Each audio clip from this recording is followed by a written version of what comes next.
আসসালামু আলাইকুম বন্ধুরা, কেমন আছেন সবাই? আজকে আমি আপনাদের 2018 সালে মুক্তি পাওয়া ঐতিহাসিক সার্ভাইভাল মুভি আলফার গল্প শোনাবো। ভাবুন তো, আজ থেকে প্রায় 20,000 বছর আগের পৃথিবী, যেখানে মানুষের বেঁচে থাকাই ছিল প্রতিদিনের এক কঠিন লড়াই। আর সেই সময়ের এক কিশোরকে এমন এক পরিস্থিতির মুখোমুখি হতে হয় যেটা সে কখনোই ভাবতে পারেনি। আর এই পরিস্থিতির মোকাবেলা করতে গিয়ে তার সাথে কি কি ঘটে এবং শেষ পর্যন্ত সে কি এই কঠিন পৃথিবীতে টিকে থাকতে পারবে, তাই জানবো আজকের এই গল্পে।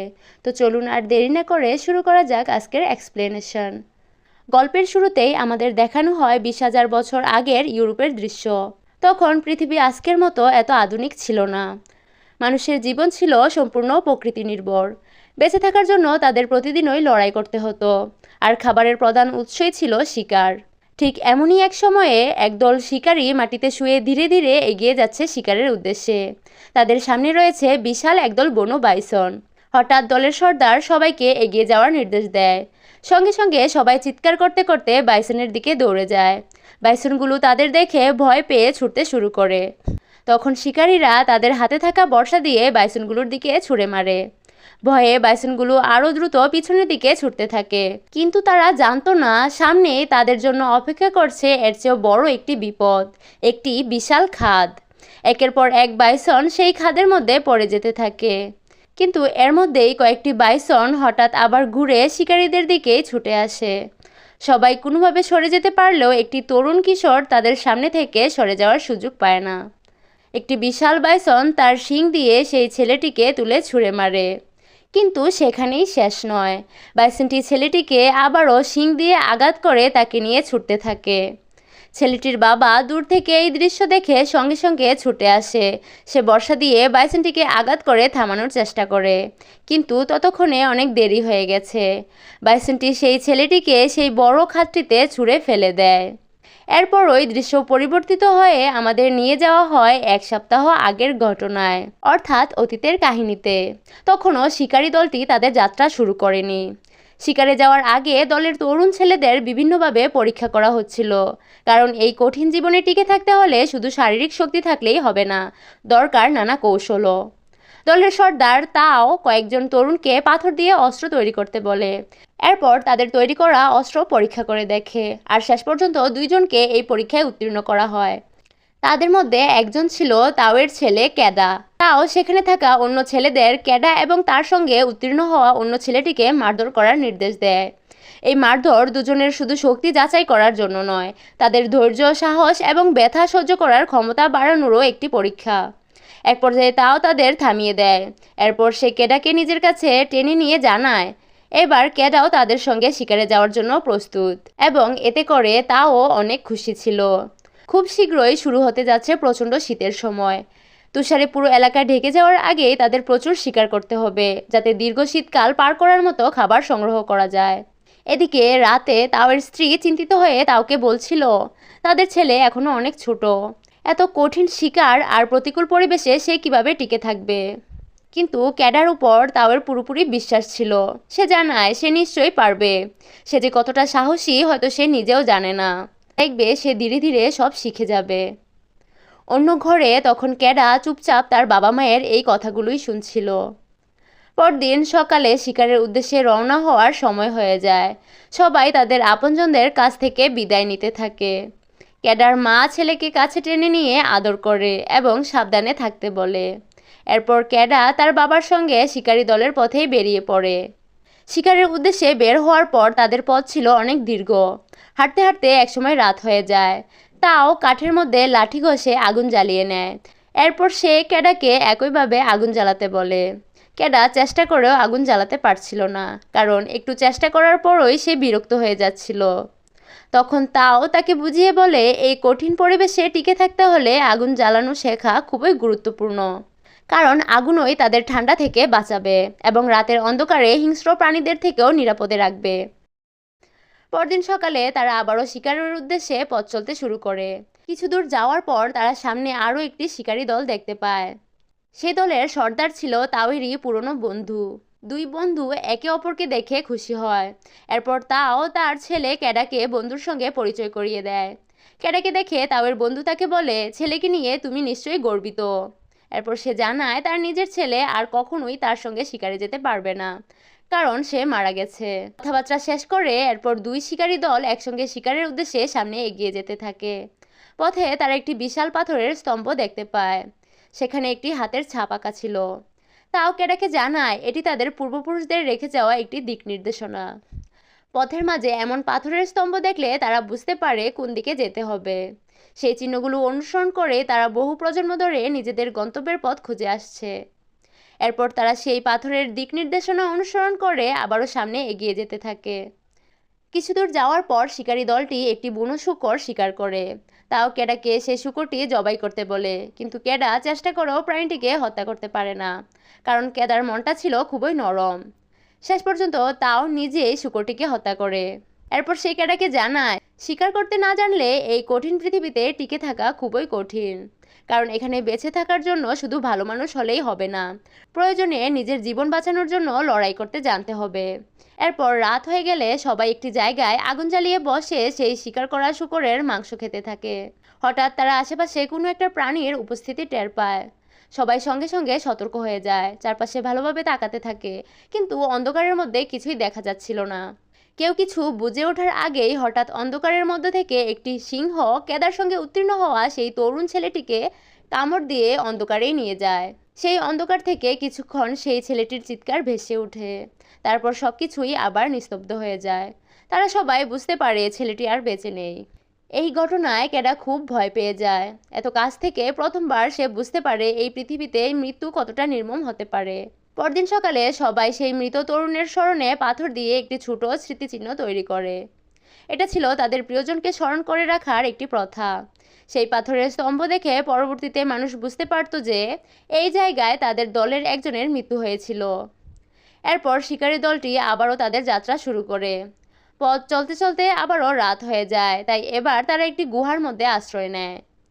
গুহার ভেতরে সবাই নিজেদের শরীরে পাথর দিয়ে খোদাই করে বিভিন্ন চিহ্ন তৈরি করতে থাকে। ক্যাডার হাতেও কয়েকটি চিহ্ন এঁকে দেওয়া হয়। তখন ক্যাডার বাবা তাকে আকাশের তারাগুলো দেখিয়ে সেই চিহ্নগুলোর সঙ্গে মিলিয়ে বোঝাতে থাকে কিভাবে তারা এসব চিহ্নের সাহায্যে নিজের বাড়ির পথ চিনে নিতে পারবে। অর্থাৎ তাদের পূর্বপুরুষদের রেখে যাওয়া এসব চিহ্ন এবং আকাশের তারাগুলোই ছিল তাদের পথ চিনে বাড়ি ফিরে যাওয়ার অন্যতম উপায়। ঠিক তখনই দূর থেকে ভেসে আসে একদল নেকড়ের ডাক। তখন ক্যাডার বাবা দূরে থাকা নেকড়ের দলটির দিকে ইশারা করে তাকে বলতে থাকে ওই নেকড়ে দলটির নেতা হলো আলফা। আলফা জন্ম থেকেই দলের নেতা ছিল না, নিজের সাহস, শক্তি আর যোগ্যতার মাধ্যমে সে লড়াই করে দলের নেতৃত্ব অর্জন করেছে। তবে নেতা হওয়া মানে এই নয় যে তার কোনো ভয় নেই। সেও বিপদে ভয় পায়, কিন্তু নিজের সেই ভয়কে নিয়ন্ত্রণ করতে পারে এবং অন্যদের সামনে দুর্বলতার প্রকাশ করে না। তাও আসলে ক্যাডাকে বোঝাতে চাইছিল একদিন তাকেও নিজের ভয়কে জয় করতে হবে, কারণ ভবিষ্যতে সে যেন তার বাবার পর এই গোষ্ঠীর নেতৃত্ব দিতে পারে। পরদিন সকালে তারা আবারও শিকারের উদ্দেশ্যে পথ চলতে শুরু করে। কিছু দূর যাওয়ার পর তারা মাটিতে কয়েকটি পশুর পায়ের ছাপ দেখতে পায়।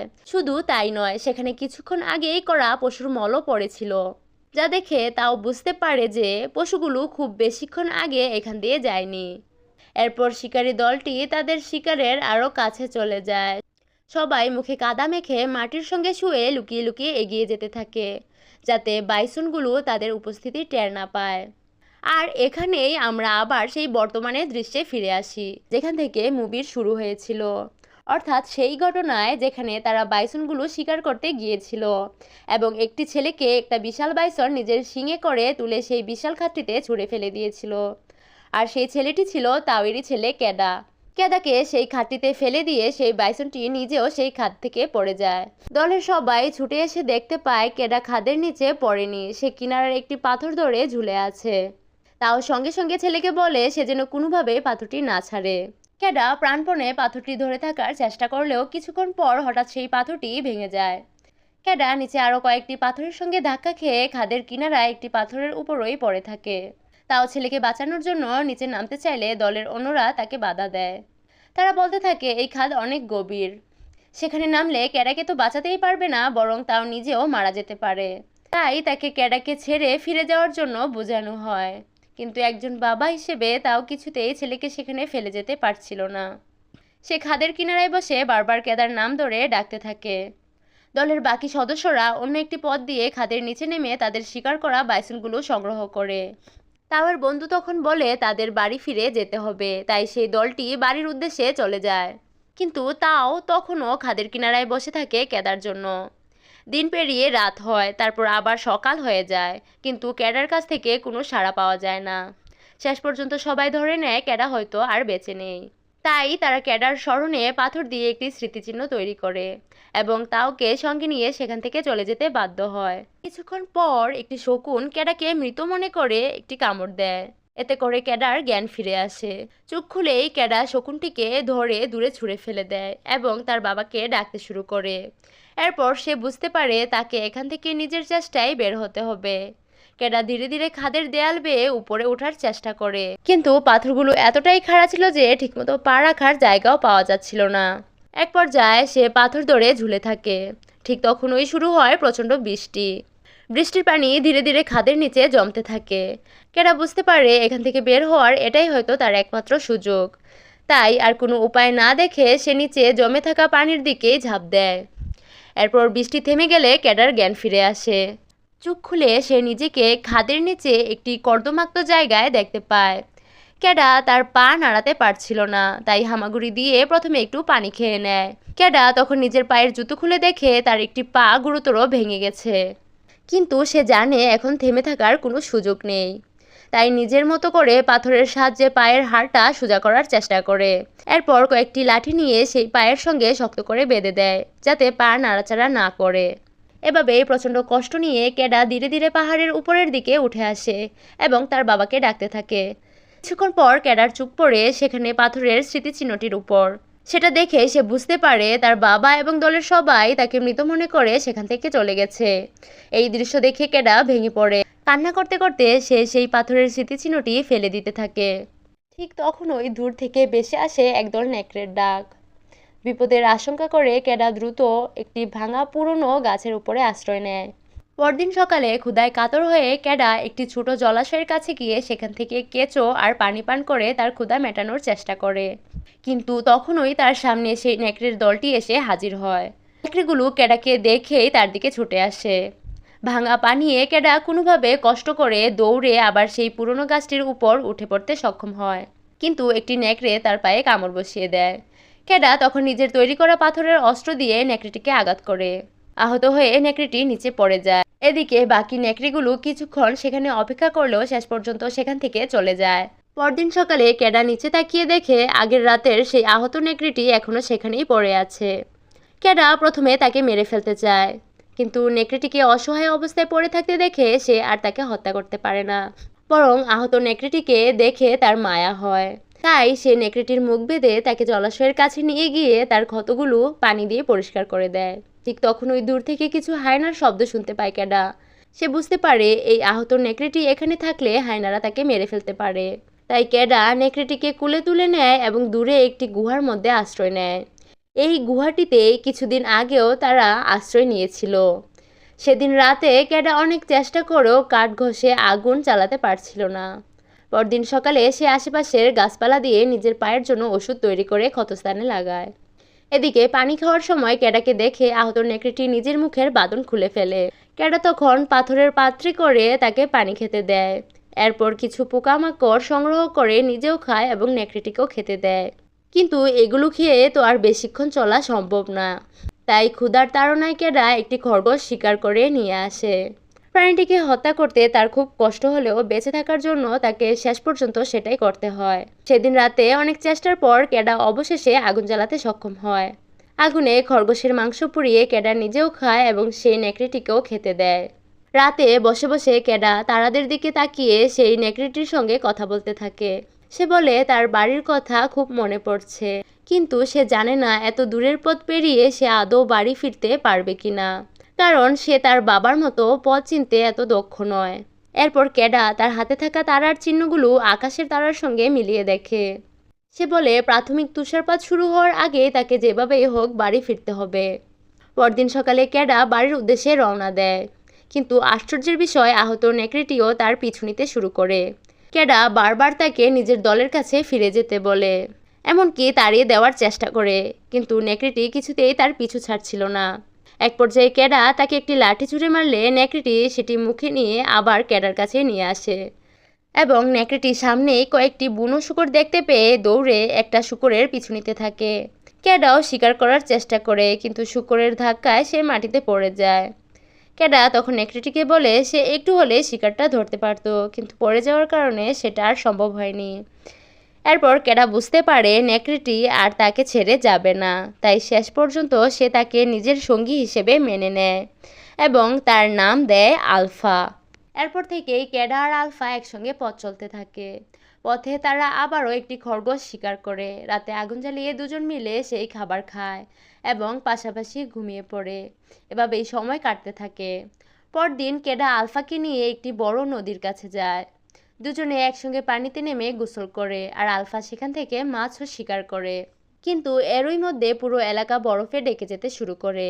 শীতও দিন দিন আরও তীব্র হয়ে ওঠে। এক রাতে আগুনের পাশে বসে থাকা অবস্থায় হঠাৎ কয়েকটি নেকড়ে তাদের কাছে আসে। এরা ছিল আলফারি দলের সদস্য। আলফা তখন তার দলের কাছে ফিরে যেতে চায়। ক্যাডাও বুঝতে পারে পরিবার থেকে আলাদা থাকার কষ্ট কী, তাই সে আলফাকে তার দলের কাছে ফিরে যাওয়ার অনুমতি দেয় এবং আলফা ক্যাডাকে ছেড়ে নিজের দলের সঙ্গে চলে যায়। ফলে ক্যাডা আবার একাই বাড়ির উদ্দেশ্যে পথ চলতে শুরু করে। কয়েকদিন পর এক রাতে ক্যাডা স্বপ্নে দেখে তার বাবা তার মাকে বলছে সে ক্যাডাকে বাড়িতে ফিরিয়ে আনতে পারেনি। মায়ের কান্নার শব্দে ক্যাডার ঘুম ভেঙে যায়। ঘুম থেকে উঠে সে আবারও বরফে ঢাকা পথ ধরে একা এগিয়ে যেতে থাকে। কিন্তু কিছুদিন পর দূরে কয়েকটি নেকড়েকে খাবার খেতে দেখে ক্যাডার মনে হয় হয়তো আলফাও তাদের সঙ্গে আছে। সে আলফার নাম ধরে ডাকতে ডাকতে এগিয়ে যায়, কিন্তু তাড়াহুড়ো করতে গিয়ে সে বুঝতেই পারে না সে একটি জমাট বাঁধা নদীর উপর দাঁড়িয়ে আছে। হঠাৎ বরফ ভেঙে ক্যাডা পানির নিচে পড়ে যায়। আলফাও তাকে দেখে সঙ্গে সঙ্গে সাহায্যের জন্য এগিয়ে আসে। ক্যাডা নিজের কাছে থাকা অস্ত্র দিয়ে বরফ ভেঙে কোনোভাবে উপরে উঠে আসে। এরপর দ্রুত আগুন জ্বালিয়ে ভেজা কাপড় খুলে আগুনের পাশে বসে শরীর গরম করতে থাকে আর তার পাশে এসে শুয়ে থাকে আলফা। এভাবেই আবারও ক্যাডা তার পুরনো সঙ্গীকে ফিরে পায়। এদিকে প্রচণ্ড ঠান্ডার মধ্যে ক্যাডা আর আলফা অনেকদিন ধরে ঘুরে বেড়াচ্ছিল, ঠিকমতো কোনো শিকারও ধরতে পারছিল না।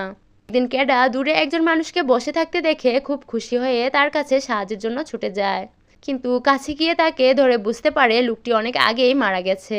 ক্যাডা তার তাঁবুর ভেতরে খাবার খুঁজতে থাকে, কিন্তু সেখানে তেমন কিছুই ছিল না। এর মধ্যে ক্যাডার শরীর এতটাই দুর্বল হয়ে পড়েছিল যে কাশির সঙ্গে তার মুখ দিয়ে রক্ত বের হতে থাকে। শেষ পর্যন্ত সে ওই লোকটির কাছ থেকে একটি তীর ধনুক নিয়ে সেখান থেকে বেরিয়ে আসে। ঠিক তখনই তাদের সামনে শুরু হয় প্রচণ্ড তুষার ঝড়, আর পেছন থেকে একদল হায়নাও তাদের দিকে ছুটে আসছিল। ক্যাডা আলফাকে নিয়ে দ্রুত তুষারঝড়ের মধ্যেই একটি গুহায় আশ্রয় নেয়। হায়নাগুলো গুহার সামনে দিয়ে চলে গেলেও তারা জানতো না গুহার ভেতরেই তাদের জন্য অপেক্ষা করছে আরও ভয়ঙ্কর এক বিপদ। গুহার ভেতরে ছিল একটি বিশাল কালো প্যান্থার। প্যান্থারটি ক্যাডার উপর হামলা করতে এগিয়ে এলে আলফা ক্যাডাকে বাঁচানোর জন্য তার চেয়েও দ্বিগুণ সাইজের প্যান্থারটির সঙ্গে লড়াই করতে থাকে। এক পর্যায়ে ক্যাডা তার হাতে থাকা তীর ধনুক দিয়ে সেই প্যান্থারটিকে মেরে ফেলে, কিন্তু লড়াইয়ের ফলে আলফা অনেক আহত হয়ে গিয়েছিল। ক্যাডা আলফাকে তার জীবন বাঁচানোর জন্য ধন্যবাদ দেয় এবং বলে তুমিও এখন থেকে আমাদের দলেরই একজন। সে সেখানে আগুন জ্বেলে সেই প্যান্থারটির মাংসই খাচ্ছিল, কিন্তু ক্যাডার শরীর তখন এতটাই দুর্বল হয়ে গিয়েছিল যে ঠিকমতো খেতেও পারছিল না। এরপর আলফাকে সঙ্গে নিয়ে আবারও বাড়ির উদ্দেশ্যে পথ চলতে শুরু করে। কিছু দূর যাওয়ার পর তারা তাদের পূর্বপুরুষদের রেখে যাওয়া সেই পাথরের বড় স্তম্ভটি দেখতে পায়। ক্যাডা বরফ সরিয়ে সেই পরিচিত হাতের চিহ্নটি দেখতে পেয়ে বুঝতে পারে সে সঠিক পথে এগিয়ে যাচ্ছে। কিন্তু দীর্ঘদিন না খেয়ে থাকা এবং প্যান্থারের সঙ্গে লড়াইয়ের কারণে আলফাও তখন ভীষণ দুর্বল হয়ে পড়েছিল। একসময় সে আর হাঁটতে না পেরে মাটিতে শুয়ে পড়ে। ক্যাডা তাকে বলে এত দূর এসে সে যেন হাল না ছাড়ে। তারা এতটা পথ একসঙ্গে এসেছে, তাই সে আলফাকে এখানে রেখে কোথাও যাবে না। এরপর ক্যাডা আলফাকে কুলে তুলে নিয়ে আবারও হাঁটতে শুরু করে। প্রচণ্ড তুষারপাতের মধ্যে দিয়ে হাঁটতে হাঁটতে ক্যাডাও একসময় ক্লান্ত হয়ে পড়ে। রাতে আলফাকে পাশে রেখে সে ঘুমিয়ে যায়। আবারও সে স্বপ্নে তার মা বাবাকে দেখতে পায়। ঘুম ভাঙার পর ক্যাডা বুঝতে পারে বরফে তার শরীর প্রায় ঢেকে গেছে। কোনোভাবে উঠে আলফাকে সঙ্গে নিয়ে আবারও এগিয়ে যেতে থাকে। আর কিছু দূর যাওয়ার পর হঠাৎ তার চোখ পড়ে তার চিরপরিচিত বাড়ির দিকে। ক্যাডা বুঝতে পারে অবশেষে সে নিজের গোষ্ঠীর কাছে ফিরে এসেছে। সে আনন্দে সেখানে ছুটে যায়। ক্যাডাকে দেখতে পেয়ে তার বাবা প্রথমে যেন বিশ্বাসই করতে পারে না যে তার ছেলে সত্যিই ফিরে এসেছে। ক্যাডা তখন তার বাবা মাকে জানায় সে পথ চিনে নিজের বাড়িতে ফিরে আসতে পেরেছে, সে তার বাবার মান রাখতে পেরেছে। ক্যাডা বলতে থাকে, আমি ভেবেছিলাম তোমাদের হয়তো আর দেখতেই পাবো না। তার মা খুশি হয়ে বলে, তুমি এখন আমাদের মাঝেই আছো, তোমার নিজের বাড়িতে। এরপর ক্যাডা তার বাবাকে আলফাকে দেখিয়ে বলে আলফার সেবার প্রয়োজন। এরপর ক্যাডা এবং আলফা দুজনকেই চিকিৎসা দেওয়া হয়। আর তখনই একটি চমকপ্রদ বিষয় সবার সামনে আসে। আলফা আসলে একটি মেয়ে নেকড়ে ছিল এবং সে গর্ভবতী, এবং কিছুক্ষণের মধ্যেই আলফা কয়েকটি বাচ্চার জন্ম দেয়। আর কিছুদিন পরের দৃশ্যে দেখা যায় ক্যাডা সেই ছোট ছোট নেকড়ে বাচ্চাগুলোর সঙ্গে সময় কাটাচ্ছে। শেষ দৃশ্যে দেখা যায় ক্যাডার গোষ্ঠীর মানুষেরা শিকারে বের হয়েছে এবং তাদের সঙ্গে রয়েছে আলফা ও তার বাচ্চারাও। অর্থাৎ যে নেকড়েকে একসময় তারা ভয় পেত, সেই নেকড়েই এখন তাদের শিকারী দলের সঙ্গী হয়ে গেছে। আর এভাবেই ক্যাডা ও আলফার অসাধারণ বন্ধুত্বের গল্পটি শেষ হয়। তো বন্ধুরা, এই গল্পটি থেকে আমরা একটি জিনিস খুব ভালোভাবে শিখতে পারি। পরিস্থিতি যত কঠিনই হোক, হাল ছেড়ে দিলে চলবে না। সাহস, ধৈর্য আর একজনের প্রতি আরেকজনের বিশ্বাস থাকলে অসম্ভব মনে হওয়া পথও একদিন পাড়ি দেওয়া সম্ভব। ক্যাডা আর আলফার বন্ধুত্ব আমাদের এটাই শেখায়। ভালোবাসা আর বিশ্বাস কখনো ভাষা বা প্রজাতির সীমা মানে না। তো বন্ধুরা, আজকের ভিডিওটি যদি আপনাদের ভালো লেগে থাকে তাহলে অবশ্যই ভিডিওটিতে একটি লাইক করবেন এবং আপনার বন্ধুদের সঙ্গে শেয়ার করবেন। আর এমন আরও মুভি এক্সপ্লেনেশন পেতে আমার চ্যানেলটি সাবস্ক্রাইব করে পাশে থাকা বেল আইকনটি অন করে রাখবেন। ভিডিওটি কেমন লেগেছে সেটা অবশ্যই কমেন্ট করে জানাবেন। আজকের মতো এখানেই বিদায় নিচ্ছি। সবাই ভালো থাকবেন, সুস্থ থাকবেন। আল্লাহ হাফেজ।